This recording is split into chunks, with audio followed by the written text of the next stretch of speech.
So the fundamental principle for us is that if you have lots of pixels around, you need a spatial way of interacting. The way you can address and differentiate between pixels that are on different screens is that these pixels are actually in the real world with you, they're in the room with you, and they're in different positions in the room with you.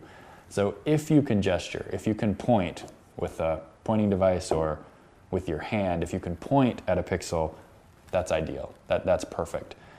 Most of the visual information we put on our computer screens is great to manipulate spatially.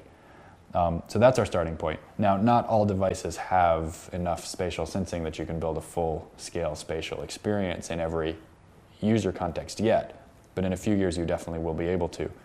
Touch is a nice subset of gesture, a subset of spatial. Touch is a single plane in space. So touchscreens, which have become ubiquitous over the last few years, are really useful. It's harder to sort of bind together multiple touchscreen devices, but we've written a lot of software to sort of allow you to do that. Voice is really useful if you're inputting or manipulating textual information, or if you're making small discrete commands.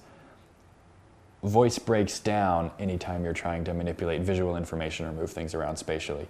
So voice and gesture are sort of perfect complements. You can dictate using your voice, you can make sort of command mode selections using your voice, and then you can manipulate the spatial environment gesturally.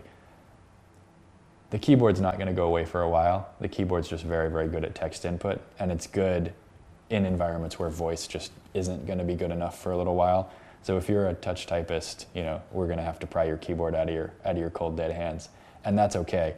What is going to go away is the mouse. I mean, the mouse, in a mobile, multi-screen environment just can no longer actually get the job done.